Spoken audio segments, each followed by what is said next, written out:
Set of 9 videotapes provides an opportunity to share in a unique experience where Stafford Beer introduces an audience to the world of managerial cybernetics. The event took place over 5 days in July 1994 at the Falcondale Hotel near Lampeter in Mid Wales. It was organised by the Liverpool Business School at John Moores University, where Stafford is Honorary Professor in Organisational Transformation and a Senior Fellow. The aim was to provide a video learning resource by recording discussions between Stafford and an audience that had little or no previous knowledge of the subject. Over the course of the event, Stafford explains the development of the subject from the initial scientific discovery of cybernetics. Through his own development of managerial cybernetics, he introduces the tools and models that he has created to offer an alternative approach to conventional management practice. The resulting material embraces the key principles and models that have previously been introduced in his 13 books and referred to in many of his published papers. This is the first learning resource where all these have been brought together in one integrated way. Managerial cybernetics continues to be the only available scientific and coherent account of effective managerial practice. Stafford provides numerous anecdotes, applications and insights from the perspective of practitioner, manager and scientist.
If I ran a wire between those two, it's already stable.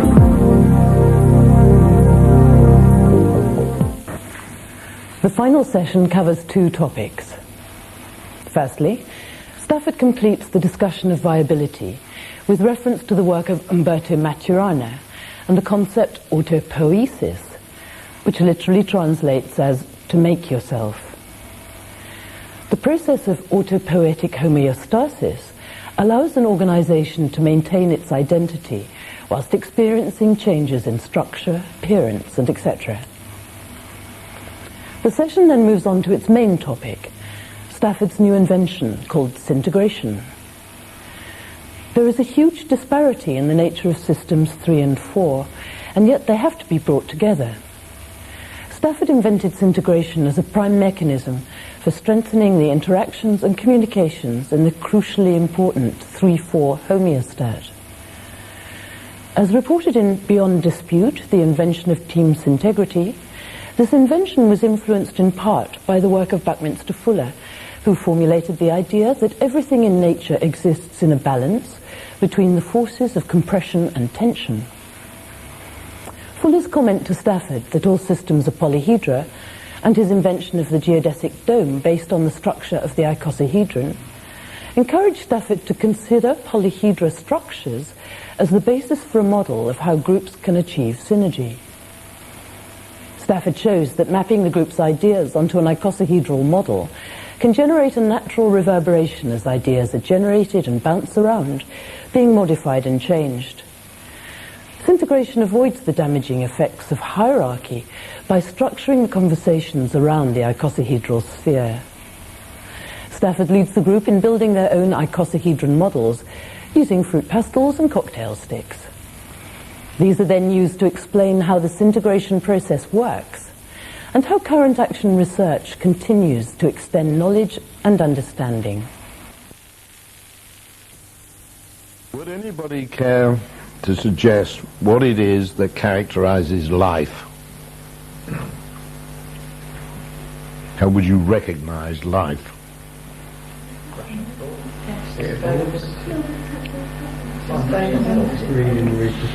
Cathedrals sustained, not live. What's sustained, sorry? Did you say sustained but isn't live? Cathedral. Sustained, but it isn't alive. I don't think sustained is what we're going to work. Burning oxygen. Pardon? Burning oxygen. I'm not hearing you. Burning oxygen. Oh, I see. Well, what about plants? They burn nitrogen. Well, you're wanting us to discuss. Oh. No, you're not saying the thing that most people say, which is quite interesting to me. I wonder why not. That's not right either, you see. Well, change, yes, but cathedrals fall down and that's a change. Yeah. Ah, that's the one. That's what... I'm sorry, Jane, I didn't hear you.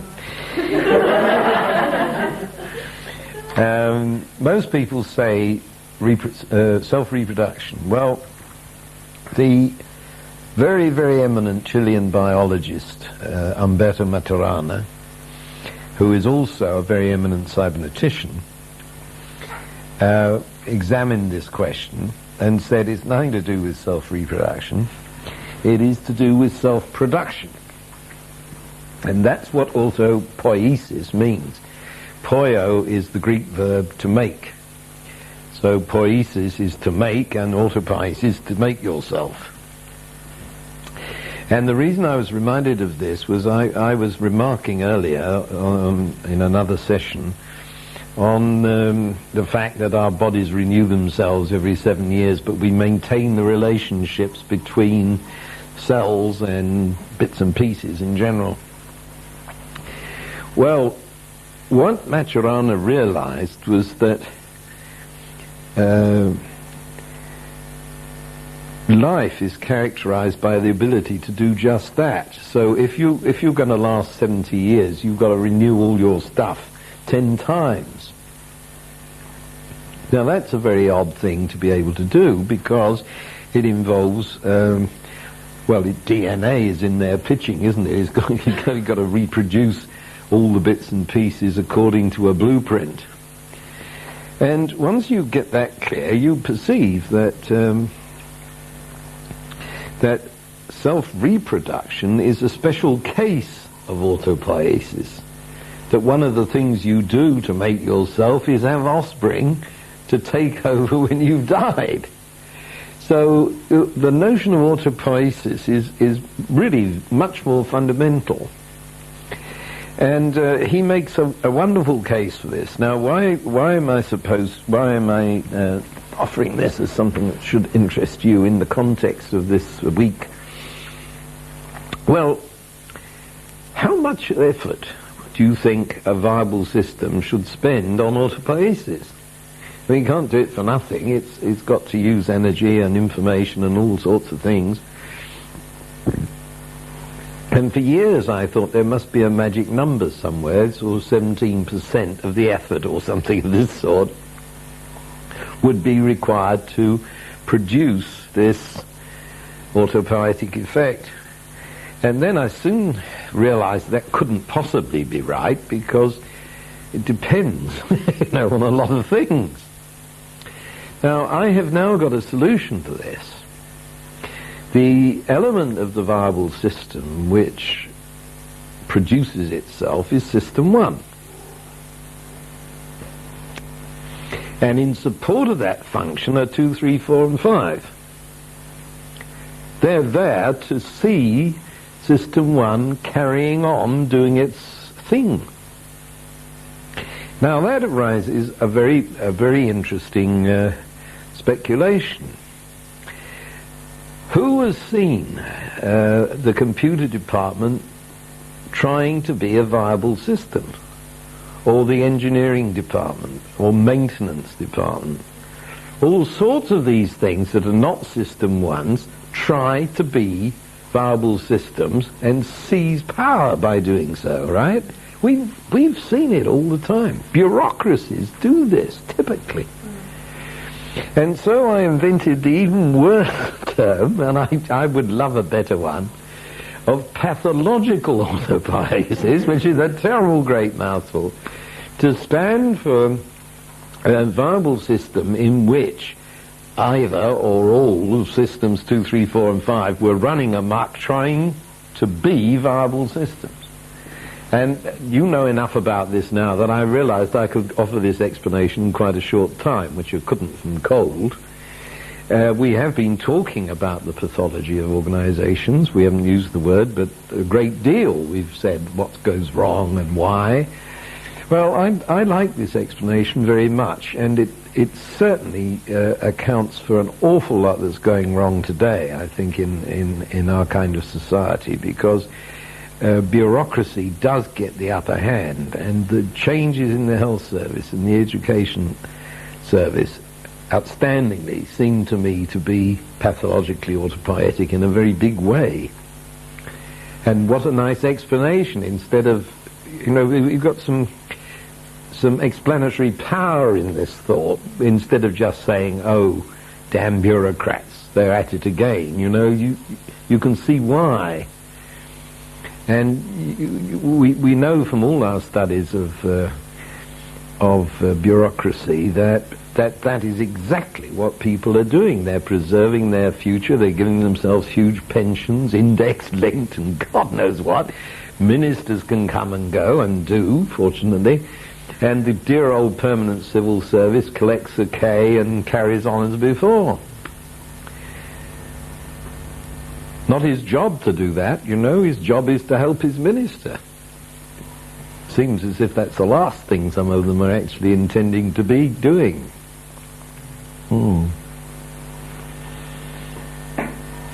Find that interesting? Moderately, Chris. These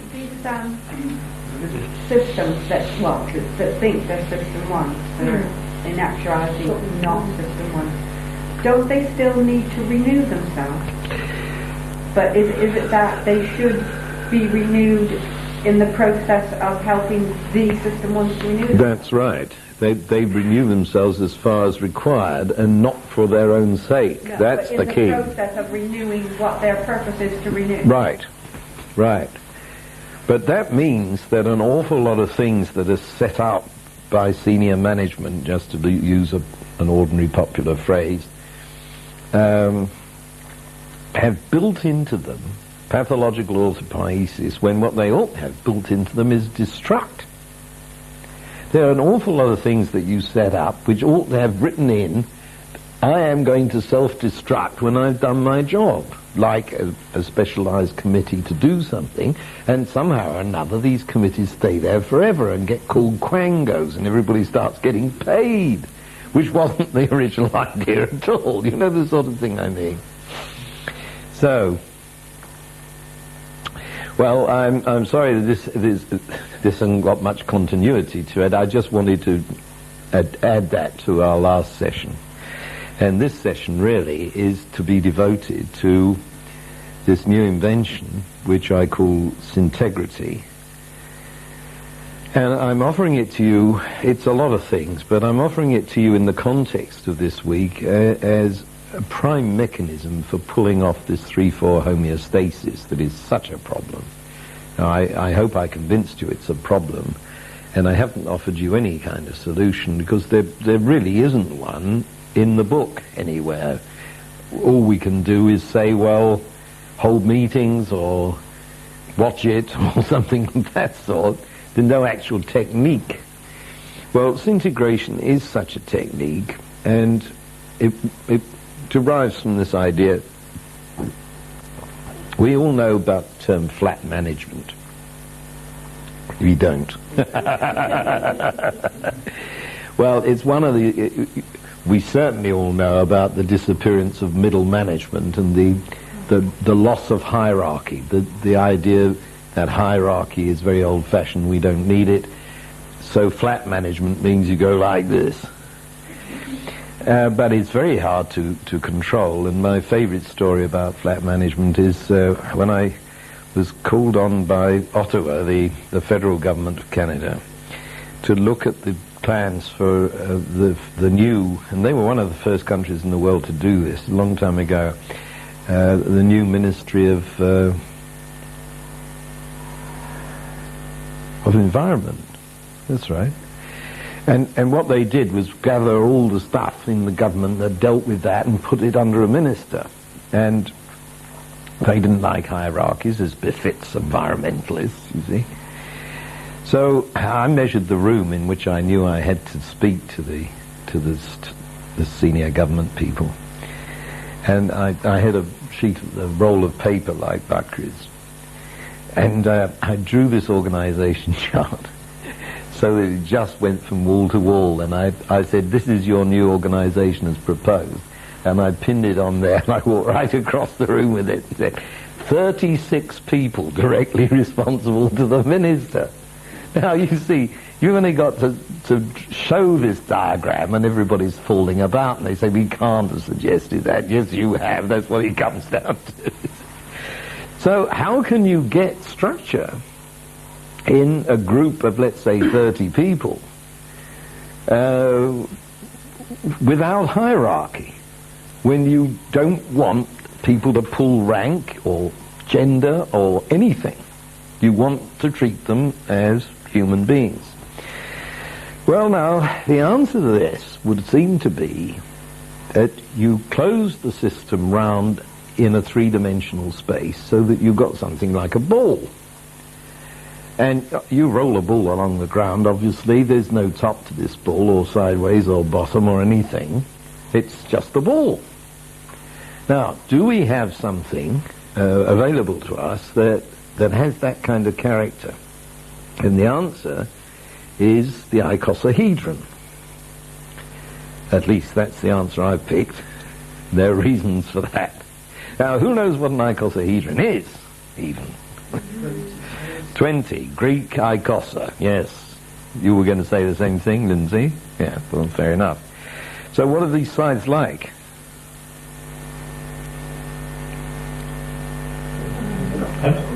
Pentagons? No. Triangles. They're equilateral triangles. That's nice, you see, because we want this concept of equality. So all the sides are the same, and they're all got three lines round them, all the same length. Now, I find it is immensely hard to talk about this because we were all brought up in a two-dimensional culture when you think about it. Our notion of three dimensions is somebody teaching us perspective and saying, you know, the lampposts get nearer together and this kind of stuff.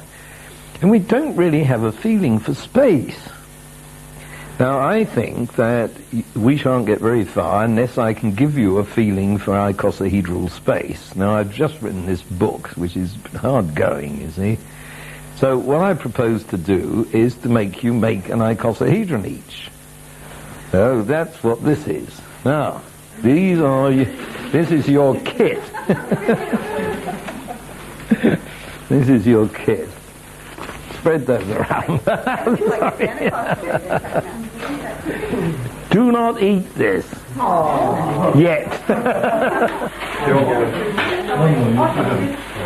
Everybody eats the vacuum.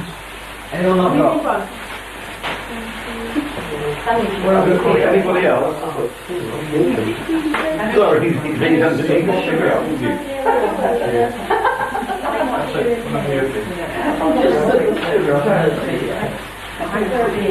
Oh, do you?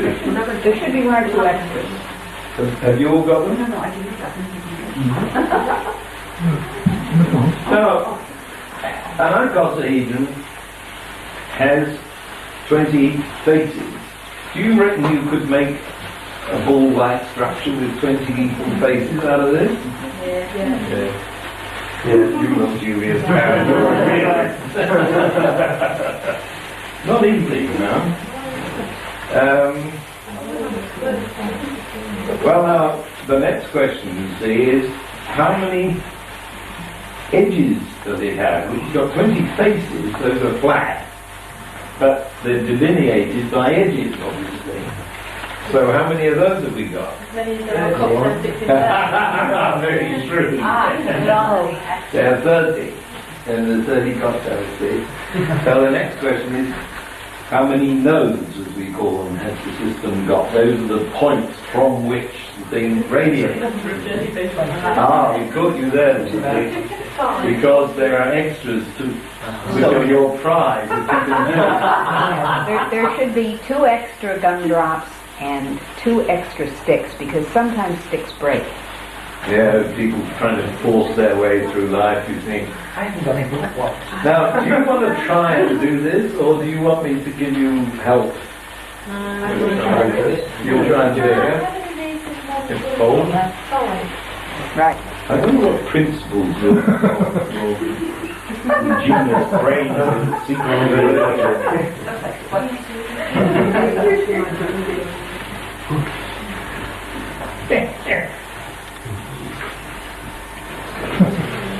Need a bit of editing on this film, I think.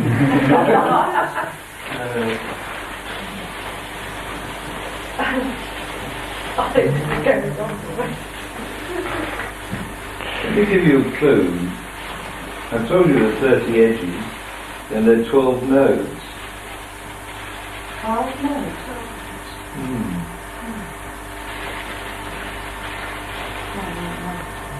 So that tells you something.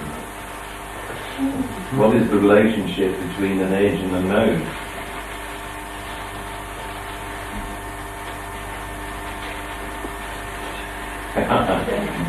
Electric light bulbs going on over people's heads. I'm not again. It's switched on. Isn't it? Well, so to try and answer that, we've got 12 nodes and 30 edges, and the thing's regular, it's uniform.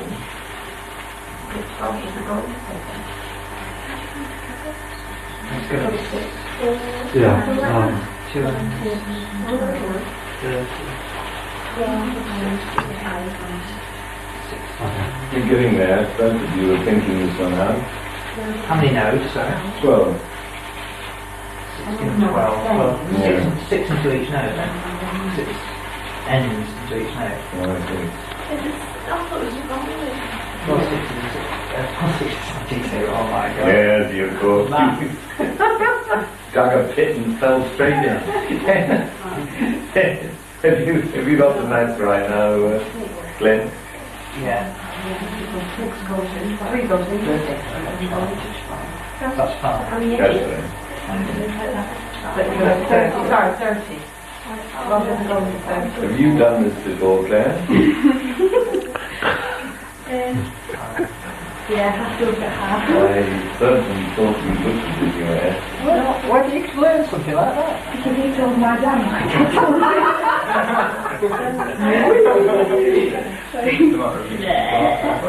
Well, okay.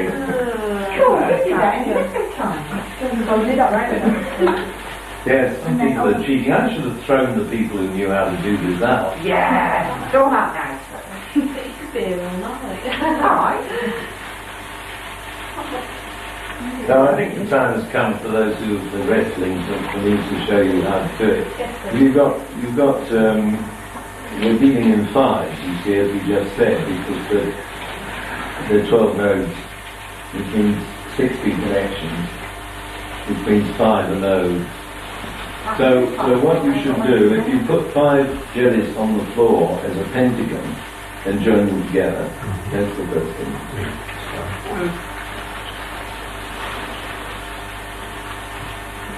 Which means that your angles again, the angles will form themselves. Think my boat's here.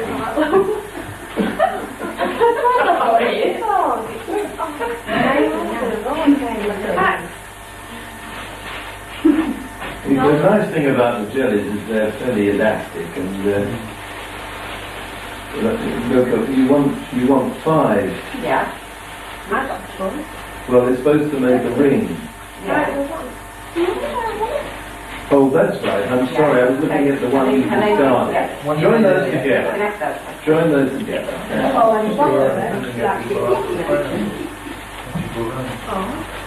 Now your problem is you're stuck in a 2-dimensional space then. You see? That's it. That's it. I see. Yeah. Now you made one of those, now you make another. It's the trick. Trying to do it without getting them sticky. Have to eat these later.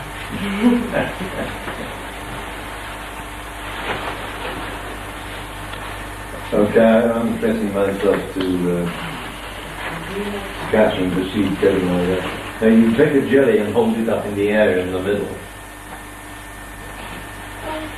That's right. Well, you put the thing back on the ground. So just suspend the jelly. That's right. And now you want 5 connections to the 5 other jellies. So the thing looks a bit like a spider. Anyone here ever seen a Krypton factor? Yeah. Hey, better do this. Oh, I see.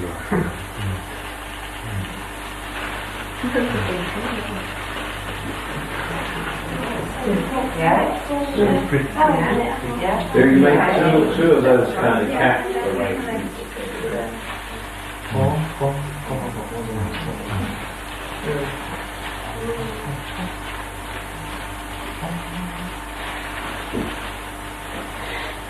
Wicked. Fruit, false, lever and scattering. Finished cooking? Yes. That's it. Now, make another. Yeah, that's right. It's exactly what it is.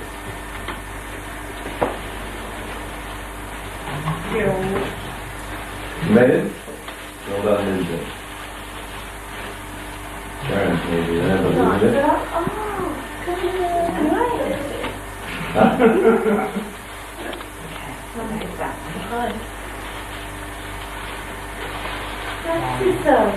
Dave's got that. Carbon 60, isn't it? Yes. It's my husband, he's seen stuff, but this stuff, and then, because he's a chemist. Right. I'm supposed to have 2 spare sweets on it. Yeah. Pretty sure I won. I'm sitting on the shore. I'm home, look what I did today. It will be impressed. I know I've been encouraged to get a sticky next time. I'm sure you will. Doing good. Go back to work this morning. Happy? It's a fun thing, isn't it? I mean, you don't have, you see why I like to make, you don't have any experience with this sort of thing, and it's quite amazing that it suddenly creates a stable structure in front of your eyes out of this bag of tricks. I think it still delights me, that's right. You've got to certainly agree that as a model of democracy, you see, we've got something here because every edge is a person. Yes. So I said there were 30 people, and of course there they are, and they're arranged in such a form that they have quite a lot of structure, but nobody is better than anybody else. Obvious, isn't it? They're all absolutely equivalent. Pardon?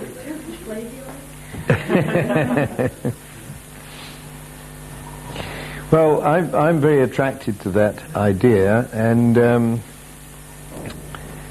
so I started doing a whole lot of experiments with people and trying to work out how to make use of this.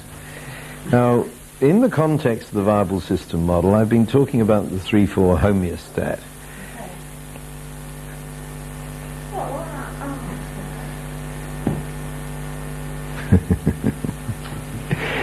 I'm sorry, I better get on because most people have finished. Talking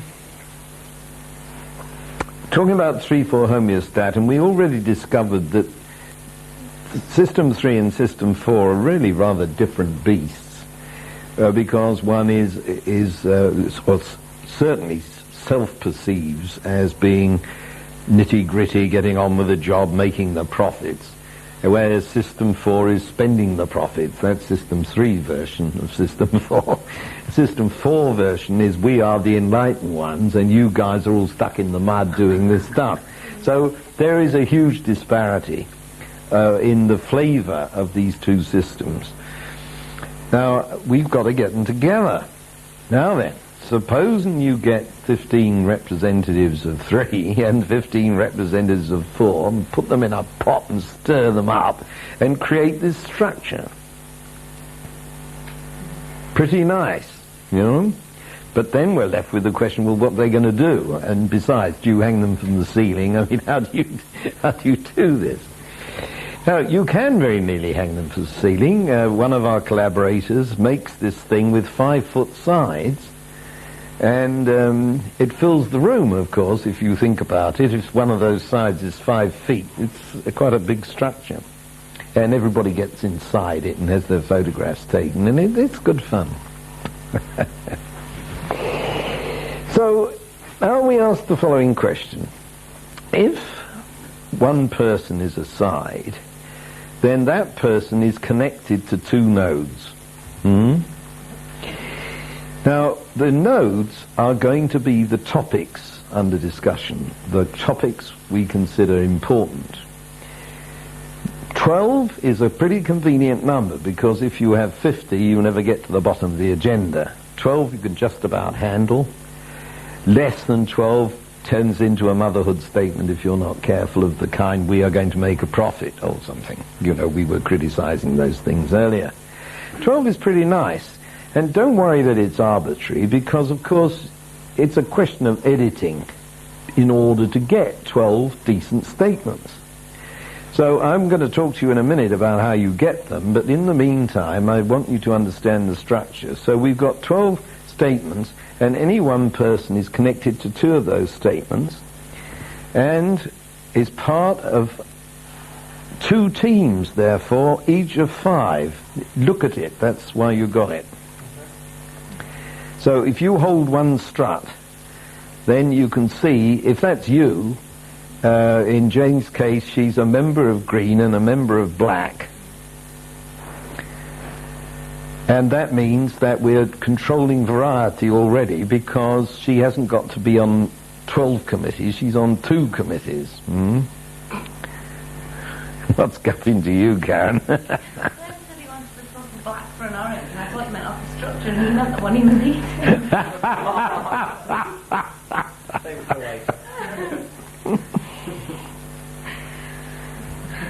Well, now, somebody mentioned Buckminster Fuller in the context of the carbon-60. He didn't live to see the invention of that molecule, you know? No, it's quite extraordinary. What did he become famous for, most notably? Pardon? Geodesic dome, yeah. Geodesic construction. And let me explain that to you. Architecture has always been able to span about 160 feet, and whatever the materials, it tends to fall in. The dome falls in if it gets bigger. Both St. Peter's in Rome and St. Paul's in London are about 160 feet. And even then, they both have huge wrought iron chains round the bottom. Did you know that? To stop them going splat. So that is always accepted as a limiting factor, and Bucky busts that. You can build a Buckminster Fuller dome of any size. You could put one over London if you could afford it. Now, how's it done? What's the trick? He had to invent a whole new mathematics to handle this, and everybody said he was mad and so. He was a most extraordinary fellow. And I was very happy to know him, and his thinking stuck very much in my mind. So to dispense with the carbon atom, when the chemists realized that this was in fact a Buckminster Fuller type of construction, they named the carbon-60 atom Buckminster Fullerene, all one word, tremendous long word, generally referred to as buckyballs, right? Yeah. So, how did he do this? Well, now there's a nice little secret in here which is a bit irrelevant to our managerial purposes, but I want you to understand what you're dealing with here. For some reason, architects have always understood the principle of compression. So they build things that stay in place because they push down using gravity.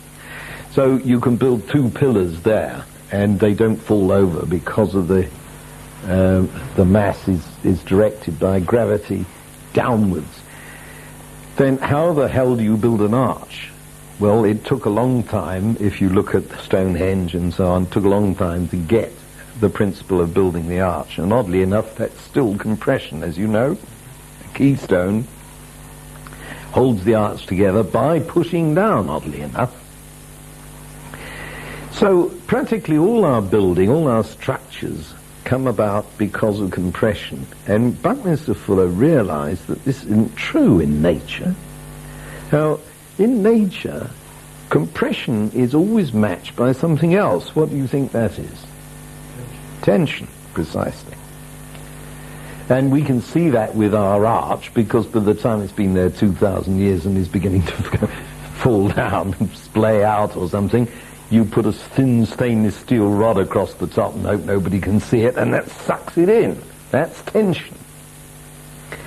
So Fuller said, well, everything in nature that I can see is a mixture of these two things. And he looked at trees and he looked at all sorts of natural structures. And you can't actually falsify this. And there's a very nice little image that of trying to falsify it. You take a tug-of-war team, both of whom are pulling like mad. So this rope is under tension. Well, where's the compression? Doesn't seem to be any. But you see, if before the team starts you wiggle your finger between the strands of the rope and then they pull it, you'll soon find out where the compression is. Have your finger off. And that is a beautiful example of the way the natural system mixes it. Well, what this thing does, the structure as you have it is pretty well a compressive structure, using the principles like the keystone in the arch to hold itself together.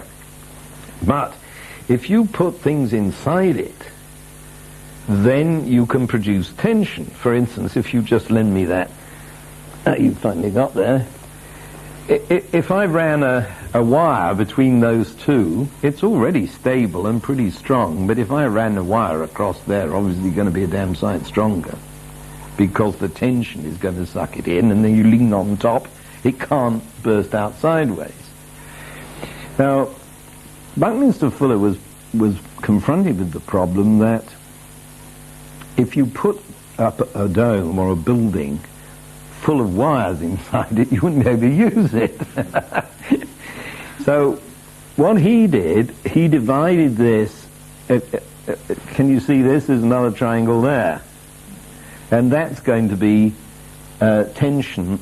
If you take this as your base point, that is going to produce tension across that space. And then he gave it a bit of a third dimension by treating this as a kind of skin. And just as you were building these things with the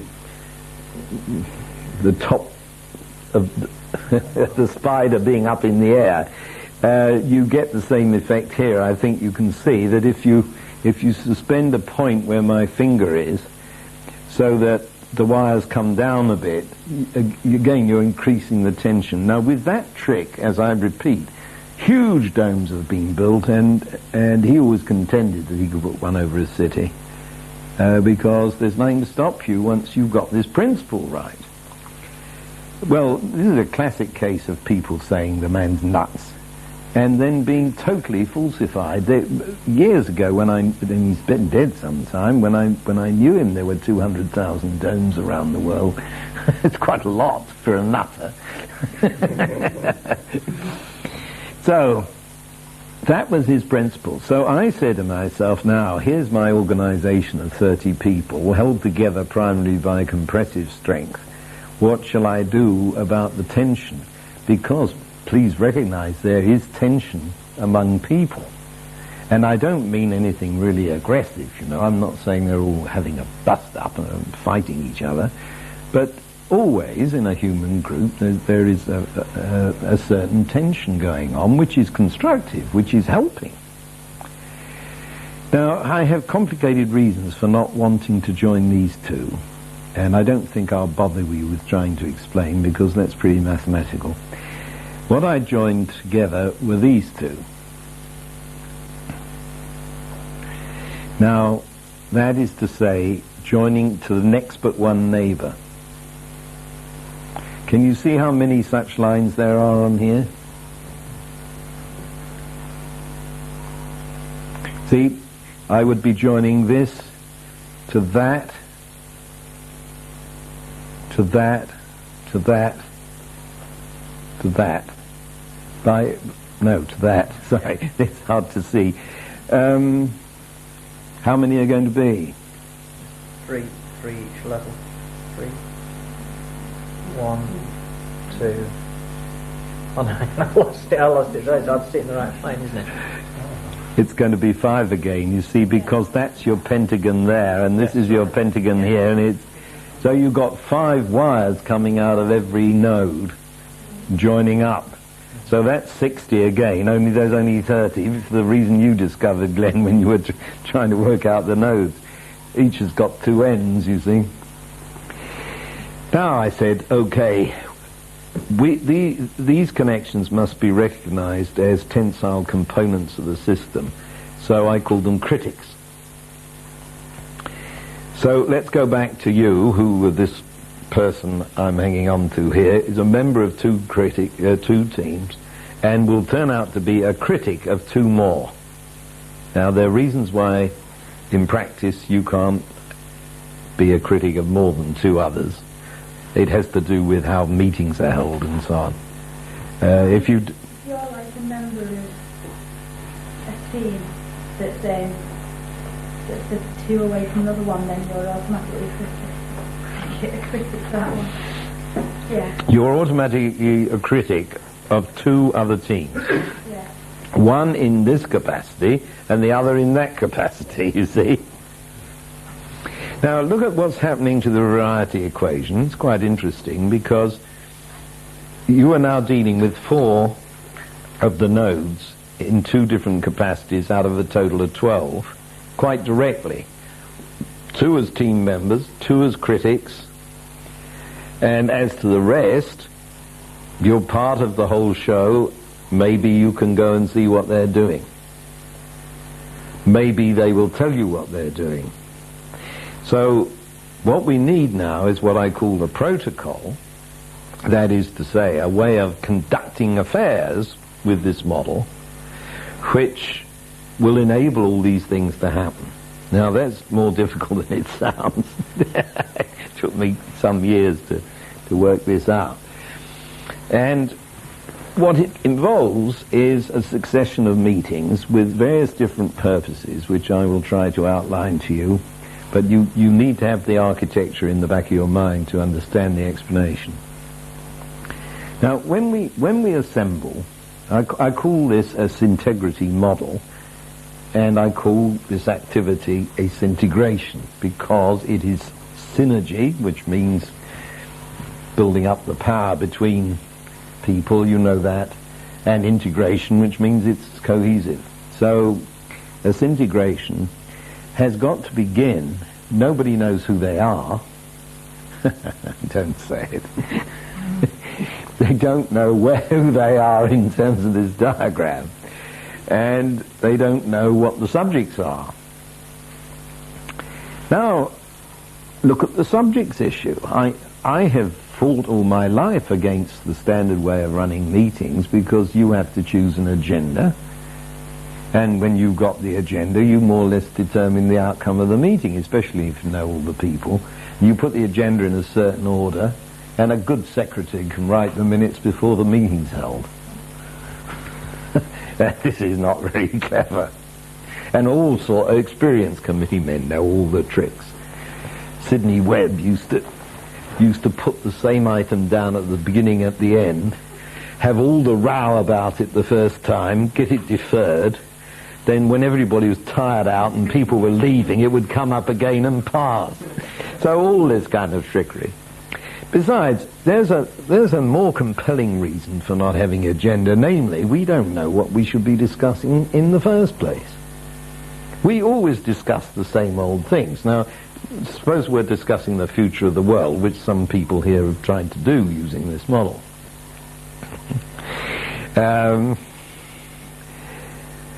What are you going to discuss? Education, health, here we go again. It's all the usual stuff, you see. And again, you could almost write it in advance, so that's not going to do. So the idea is to try and discover out of thin air what it is going to be worth you cracking at. So we start with something which I call the filter of importance. And the way this works is, just imagine we were the 30 people. You're all schizophrenics, there'd be 30 of us, just about. I say to you, okay, before we go to bed, everybody write down something that matters on a card. And if you're brilliant and have 2 ideas that matter, have another card. Just a sentence, you see? And when I'm doing this, I always say, as my first card, it says pray. You see, that's not a bad idea, but it's not the usual thing that you meet on the agenda. Now, if you can be persuaded to get off your hobby horse, and again, I always say you may be the world's leading expert in sewage, then do not say we need better sewage systems. We know about that. You've been telling us this for years, and you're boring the pants off us. Try and think about something else, Glenn, for God's sake, than sewage, you see. So this way you try and capture ideas. Now, there's some very interesting numbers around here, because these 30 people, when you do this at night and say, do this before you go to bed, we tend to generate about 130 statements, which means people are averaging 4 point something each, you know, which is nice. So now we've got all these statements. What do we get it now? Requisite variety. I mean, you are in a good position to evaluate all this as we go along. If you've got 120 important things to say, then that's quite a high variety arrangement, given that they're not going to be boring, if you can persuade people to do that. Now, I have a very special trick for trying to ensure that, and I'm not sure if we've mentioned this already in another context. We have. Negate it, right? So you're putting in your clever statement, and then you say, hey, just a minute, if I say not, it won't work. I remember now I was giving you the example of there is a God and there is not a God and so on. Okay. Now, while you're all asleep, the staff will have to do something with all this stacks of material.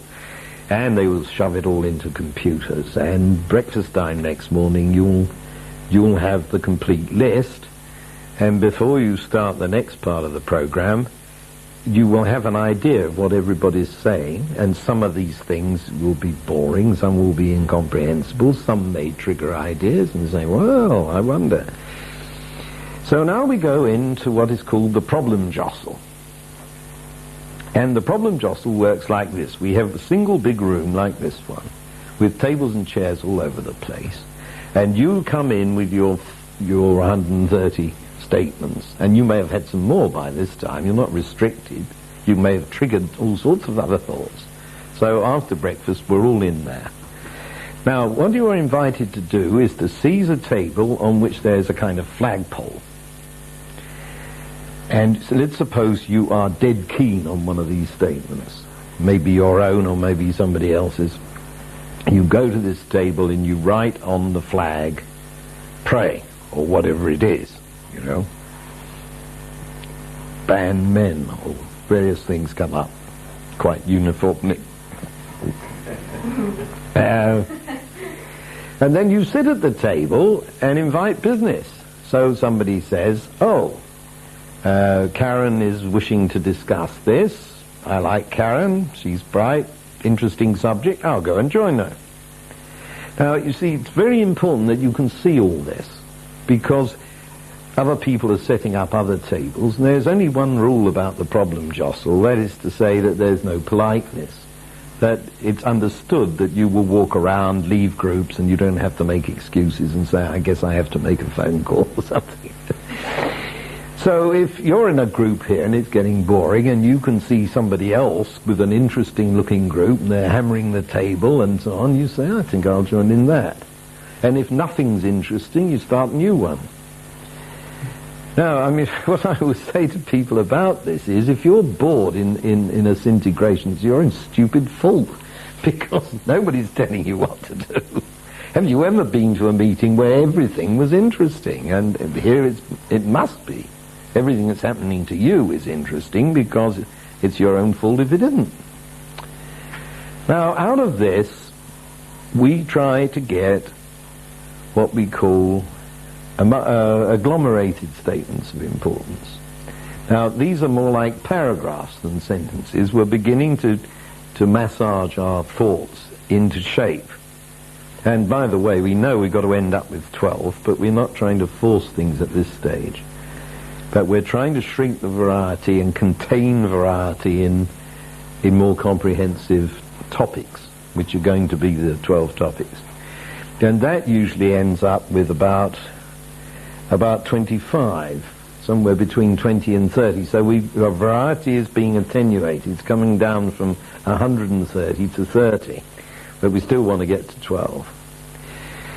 So after that, we go into various other processes, and I don't think there's time tonight you don't need it to get into all the details, but what we've got to do is to bring that number down to 12, and then to allocate the positions on the icosahedron, and then to allocate the struts. Now, you can see this is a very high variety problem. Now, my doctoral student in Swansea, who attacked this problem of how to do this last reduction, which is called the hexadic reduction. Hexadic means 6, because this thing has 6 polar axes, these pairs. You see the 12 nodes, 6, right? How are you going to do it? Now, as soon as she started this, she did the mathematics. There are 4 million ways of allocating the subjects around this, and factorial 30 times 4 million ways of allocating the people. In other words, the variety we have to deal with on this model is 30 times 29 times 28 down to 4 million times 4 million. It's unbelievably difficult. So obviously various things have to be taken into consideration here. And we have voting procedures. We say, well, now folks, these are the topics. Will you rank them? What do you most want to discuss? And so forth. And all of this. Now, Josephine has developed an algorithm which runs on the computer, and the last time we did this, thanks to the programming problems, we got an hour to work this out. That's the lunch hour after the problem jostle and before we start getting on with it all. And her algorithm made, I think I'm right in saying, 18,000 tests in the course of the lunch hour, looking, it's a heuristic, looking for the best fit. And typically she's getting 95, 93% of the desirable outcome, which we can measure because you put your preferences down. So if you don't get any of them, you're going to be pissed off. And if you get them all, you're going to be very happy. So we can measure that. So good for her. And all this technology is developing all the time. But now we know you know who you are. Now, if you are this person, you are Ms. or Mr. black-green. And you have a label with black-green on it. And you also know that you are a critic of this and this. So you've got 4 colours up here. And the last time they did it, they made a bracelet with these beads on it, which is quite sweet. You haven't seen that, yeah. And now we come eventually to what is called the outcome resolve, where we are going to have a set of meetings. Now, if these 2 teams that I'm holding meet simultaneously, we can save a bit of variety, because all the members of this team and all its critics are not members of this team or its critics, which is jolly convenient. So what we can do is hold 6 meetings, 6 sessions, each with 2 meetings in separate rooms. Oh, gracias. Thank you. Look, Dennis brought it. Thank you, Dennis. Yes, now we've got the fully played up model. That's got all the critic lines in it, as you can see, and there are the colours. So this is Ms. Silver Black and so on. This is Mr. Orange Yellow and so on. And now we know who the critics are going to be, and you now have an identity expressed in these 4 dimensions. A team membership, critic membership. So I was saying that what we're going to do is hold 6 double sessions, and in that time, obviously, we're going to get through all the possible meetings. So if you think of it, if you allow an hour for a meeting, which you can't afford to probably, as you'll find out, it takes a day to run through this, quite conveniently. I'm just trying to give you the feel for it. You have 6 hours of work, coffee breaks, lunch, dinner, quite a heavy day, and you'll have got through what I call an iteration. So that's 1 complete cycle. Now what happens if you do it again? You see? And again, and again, and again. Do you all go mad? Now, you realize that all the time you move through this process, you're adding to your information, because you are going to other meetings and people are swapping ideas. And something that I call reverberation builds up in this thing. Information reverberates, ideas reverberate, ethos. It's quite strange. And in short, it's something that looks a bit like a group consciousness emerges. Now, by this I do not mean that we've all been locked up here for ages together and therefore we know who we are, like this meeting. I mean something more than that. I mean some higher level perception is emerging that we've generated and we all share in. And if you want a 3-4 homeostat, you see this is just what you're trying for. Very, very exciting. Now, how many iterations? Now, this is where the math gets high-powered, and I think I asked somebody if they knew what an eigenvalue was, so I knew whether I could use the word, but I don't think anybody does. So let's leave the mathematics. An eigenvalue is a measure of the extent to which this machine can compute itself. How about that for a definition? And that's what it's trying to do, because the self-consciousness has to do with computing yourself, observing yourself, isn't it? Anyway, that's why I had to write this whole book, because it's rather a big subject. However, by computing the eigenvalues, it's actually computing what they are, I can demonstrate that 90% of information will have been shared after 3 iterations. After 4, it's about 92. And after 5, it's about 95. And the thing is an asymptotic curve. You see, you never actually get to 100%. And obviously, it's becoming more and more boring for less and less payoff. So I cut it at 3.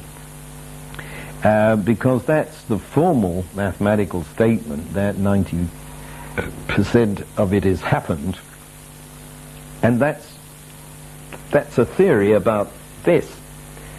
Given that all the people are real people and talking and having lunch and so on, I think we make up the extra 10% fairly easily in practice. So that's the outcome resolve, and at the end of each iteration you've got 12 statements, and they change next iteration, the same topics, but now the content changes, you see, until you end up with the optimal statement at the end. Now, my ideal for this is to take a day over each iteration, which is 3 days. You have to add a day for the problem jostle, and then all the hexatic reduction stuff, and a day at the end to deal with it all. Then you've got a week, you see. Well, managers won't do it. They won't go for a week. They'll go for a week of golf somewhere at the drop of a hat, but not to do anything serious like planning the future of the company. And the extraordinary thing is, you see, that they would rather adhere to the old ways, which means setting up 17 committees, all of whom are trying to meet once a month, for the next 6 years and arrive at no conclusion at all, and cost the absolute earth in opportunity cost, which nobody knows how to measure, so you pretend it doesn't exist. You pay my company to do this, it's going to cost you, because you've got to put all that stuff in place, you have to have facilitators and so on. But it's a fraction of what you would be spending in these orthodox ways and not recognizing.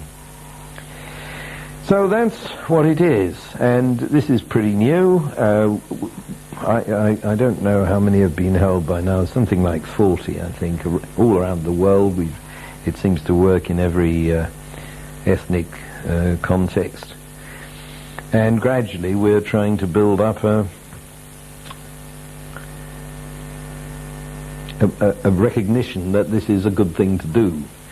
Now, obviously, I've had to take enormous numbers of decisions all the way through this piece about, arbitrary decisions, but as well informed as I can make them as a scientist. But all sorts of things could be varied, and so there's about 1,000 doctoral theses lined up in here if anybody wants one. We've got several running already. Where's Buckley got to? And that's Syntigration in a nutshell. How's the time? That wasn't bad. We've just about got through this in an hour. Do you use it all the time? How you said, I can't remember what you called it, on the first day, and then you have 3 days of working, having your meetings and everything, and then a day. Would you do that every week, or is it just when you're planning? Oh, good gracious. Well, that depends why you're using it. I think if the company does that in the 3-4 homeostat, that's going to kick the company off on a new track. And then you've got to monitor that behavior, and then you say it's time for another. Well, we haven't had it long enough to know how long that would be, but I shouldn't think more than once a year makes any sense at all. I think you might want to do it, because you might actually want more than 30 people to do it. A bigger organisation. How do the numbers, not 30, but what if your numbers don't fit? Well, that is a major problem. Now, another group of doctoral students are trying to deal with using other platonic solids than the icosahedron, but unfortunately the mass isn't nearly as satisfying. I've done this with a cube and an octahedron, a tetrahedron, which is the smallest of them, and a dodecahedron. Now I've got them all listed. Interestingly, the reason that Bucky Fuller gave to me and to others too, as to how he began working on this, when he was a child he was darn nearly blind and nobody knew it. Now those of you who worked with handicapped children know that this sort of phenomenon is quite common. Deaf children, they don't realise they're deaf. The parents don't. Deaf parents think they're stupid or something. They can't hear.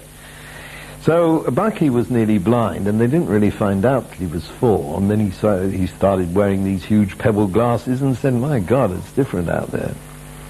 Now, when he was at infant school, before this was discovered, the teacher gave the class lumps of plasticine and sticks, reminiscent of anything, you see, and said, "Make something." Now, guess what the children all make if you tell them to do that at the age of 4? Pardon?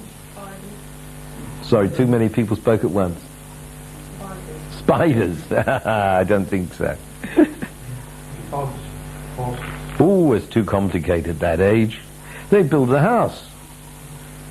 See? They live in a kind of box with a roof and they try and build a house. Now, this is about as unstable a structure as you can possibly have, of course. You make a cube and push it, it goes instantly. Very unstable. And Buckminster Fuller's trying to make something with his hands. You see, he can't actually see. Doesn't know much about houses. And he built a tetrahedron. Now, you know what that is. That's 4 sides, each of which is a triangle.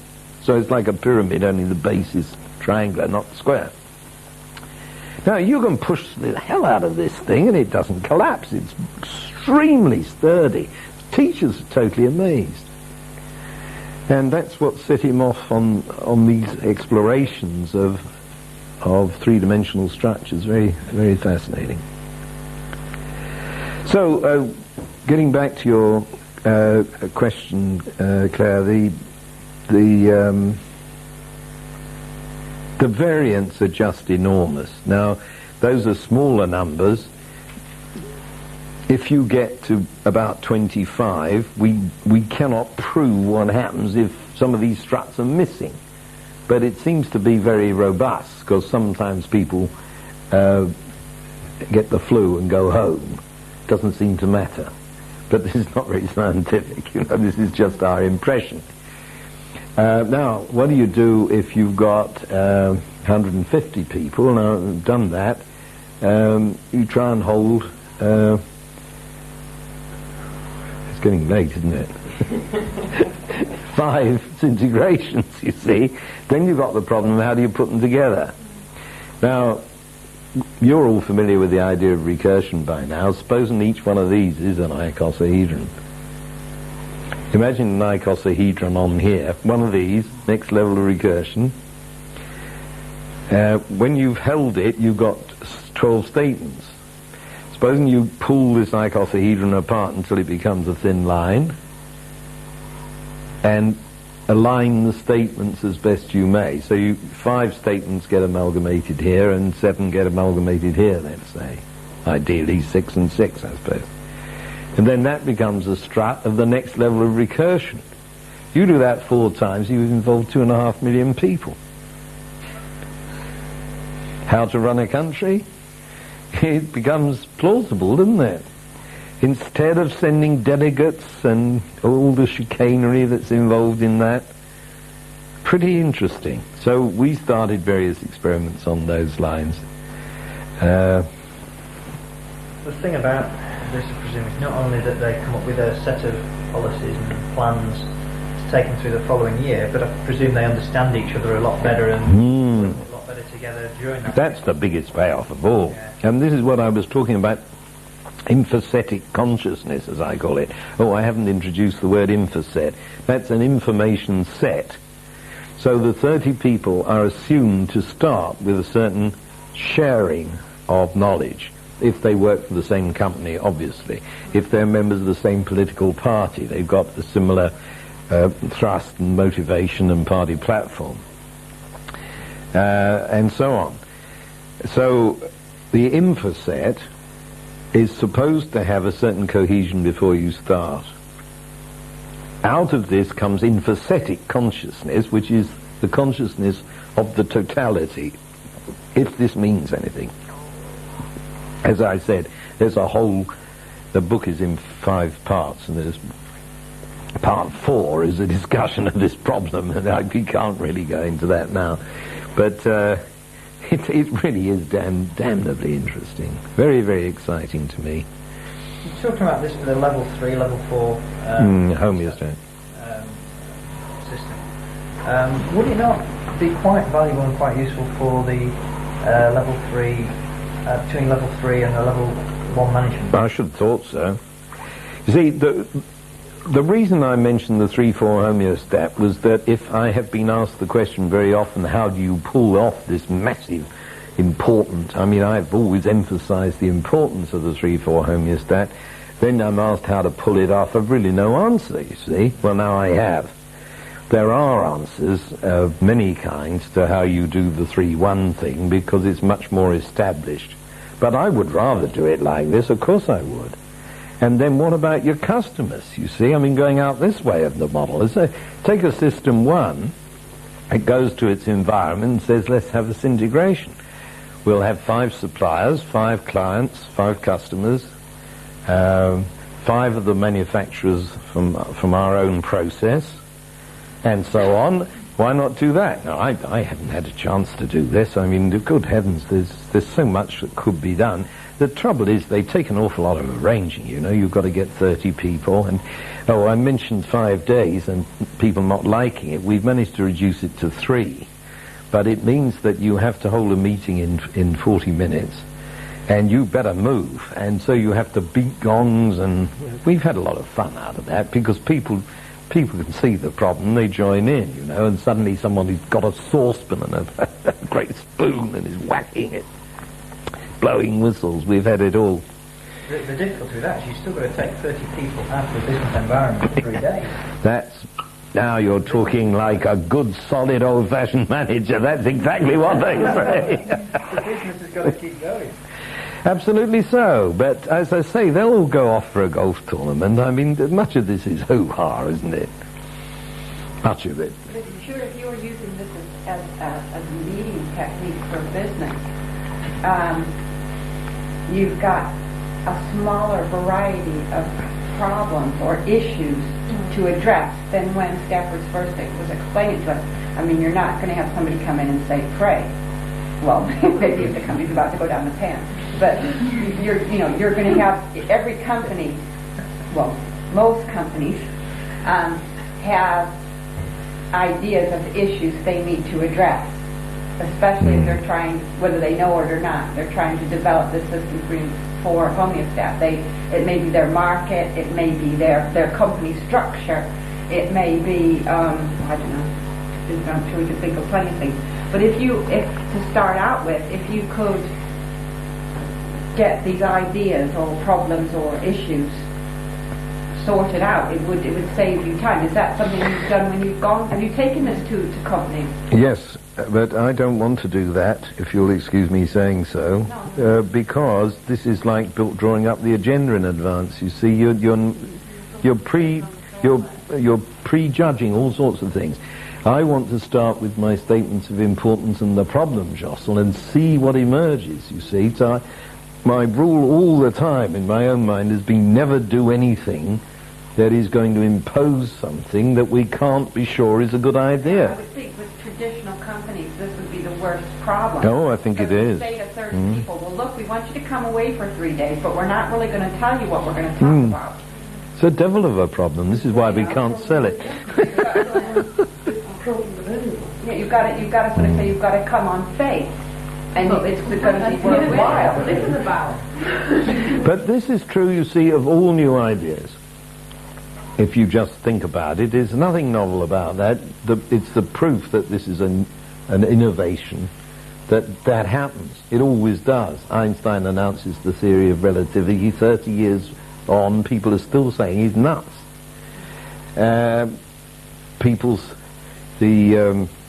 The president of the Royal Society in 1900 said heavier than air flight was impossible. And with all the authority of the president of the Royal Society. I mean, he also said, by the way, that X-rays would prove to be a hoax. I mean, it's just charming. And if you really have an innovation, you're going to be intentional, and one has to face that. It's no use getting put down. Now, your only hope is that if you can make it stick in a few places, get it talked about, then it spreads like measles. Oh, yeah. But how long this takes is anybody's guess. I mean, I started publishing the VSM 30 years ago. It's fairly widespread now, but nothing like its full potential is realized anywhere. Now, did you say that there, in your early books, I know you said this concept, it hadn't come forward yet, hadn't been developed yet. Is there anything written down about this My new book. Sold to the lady for £24.95. Bring about cohesion. Helena, would you mind getting it? I meant to bring it. Forgive me. Pardon? The thing about cohesion, I'm very interested because I've taken part in two of these. One was with the extremely cohesive group, and it was absolutely fantastic and brilliantly, and it was just extraordinary. The second time was with a totally uncohesive group. There was nothing, absolutely nothing that these people together. And it didn't work very well. How did the group get together? Joe, this graduate student, and me just desperately tried to get anyone we could think of and other people to join in. Now what I'm wondering is if, I'm sorry to keep giving these examples of Wales and politics, but That's all right. you decided that you wanted to get all the opposition parties in Wales to do one together. So maybe you'd have 8, let's say you had 12 Labour people, 8 Plaid people, 4 Lib Dems, and however many I've got left, Green Party, say. Or you might have Tories as well, whatever. So, I'm so liberal. Then what you've got is you've got the cohesion that all these people are likely to be terribly tedious political hacks. That's the one thing they've got in common. But apart from that, they are, they spend their lives slagging each other off. And I'm terribly interested. I would too. You better bring Guy Fawkes in on the act early. Let him come. Yes, I do so agree with you. Well, you see, we've all sorts of plans like this. You take criminal justice. One of our colleagues in Toronto is a QC, and he is passionately of the opinion that something needs to be done. Aren't we all? But I mean, he knows some people, who hobnobs with judges. So our idea is the same sort of things. You get 5 judges, 5 jurors, 5 ordinary citizens, 5 people out of a jail, and stir them up and see what will come of it. And the capacity of this thing to create new ideas is unbelievable. Isn't there a danger though that, how you think about the problem justice, that was called, yeah? And you were saying how, you get all the possible problems together, and then they talk about the ones that they feel strongly about. Isn't there a danger that you'll end up with some of the maybe less important things because they're more interested, and there'll be a really big problem that's really born and no one wants to tackle? Yes. And you'll end up not talking about Well, there is a danger, but on the other hand, we're trying to assume that these people are serious managers in the case of the company, and what you're not taking account of is the facilitation. Now, all these meetings have professional facilitators, and this is a subject you may not know anything about. There are now people who completely specialize in facilitating a meeting. Now, we are training our own facilitators. They're getting certified. Perhaps certificated would be a better word, yes. Oh, I don't know. And they are being trained to do this job. Now, here's the book. Thanks to Elena, it's come. Recognize the cover this time? This fellow. And that has 4 critic lines drawn in. Now, damn it. The microphones have gone as well here. Okay. Thank you. Dear heaven. Topological murder here. I thought I would like to read you the dedication, which comes from the book of Proverbs. And I've given it in Latin because I love biblical Latin. It's very nice. But on the expectation that people won't be able to follow that, I'll give it you from the King James's version as we know it. He that answereth a matter before he heareth it, it is a folly and shame unto him. I'm pleased with that. I mean, and I've said in the preface, this particularly applies to this idea of empathetic consciousness, because everybody instantly says, I'm a psychologist and I'm telling you this thing. So there it is. Now, what did I set out to do? There are a number of appendices here. One gives the full mathematics of the eigenvalue stuff and will only be understood by a graduate mathematician. In the book itself, I have tried to explain this for someone who's probably done O-level maths, which is, I think, everybody nowadays, pretty nearly. It's really simplified. Now, what I set out to tell you was what these extra chapters are at the end. The first one has got the mathematics in it. The second one is the latest design for doing this. Excuse me, by the managing director of our company, known as the president, of course, this being Canadian. The third is by Josephine Hancock and deals with this question of algorithms and why it's 30 factorial 30 times 4 million and what you do about it. Now the next one, you see, is our chief facilitator, the subtitle of which is A Facilitator's Perspective, and his title is You Drive for Show but You Putt for Dough. Some golfers here? I didn't understand it either, so that's all right. He explains it. The second facilitator, who is also director of the company, is called, subtitled, Another Facilitator's Perspective, which I thought was funny. And that's called One Man's Signal is Another Man's Noise, which I like. And then comes the president again, talking about how you can turn the results of this Syntigration into workable plans, which is a very nice idea. And the final one is Ardena here, giving a very brief explanation of what the VSM is in order to make the point about the 3-4 homeostat stick, because this book doesn't talk about the VSM at all. So there it is, and it's just come out. I haven't seen a review yet. Very few people have got it. Yes. Well, it arrived in the middle of this meeting. Don't you remember? I read a bit. Oh yes, I don't, but Wiley's does. Well, right.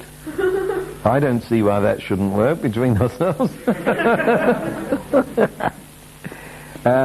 It will go to all the obvious publications, like all the systems magazines and so on. Nina has offered to review it because she reviews for the New Statesman. Did you know? So she's likely to do that, which would be quite nice, wouldn't it? So there are all the books. And this is the, I don't know if anybody's consulted this is the leaflet about all the paperbacks and so on. I would like you to, if you're likely to be interested, to take one of those. I think I bought 4 copies. Yeah. You can consult all the books here if you wish and see what they look like. Probably put you off, of course, but there it is. I thank you all so much for this, because tomorrow's meeting is going to be yours, so this is probably the moment for me to thank you. I think you've been a wonderful group, and you've helped me to get through this whole explanation. It's probably the last time I'm going to do this, you know, because I'm fed up with it. And the students will have to watch you grappling instead, and then I will talk with them afterwards over a jar. That's my plan.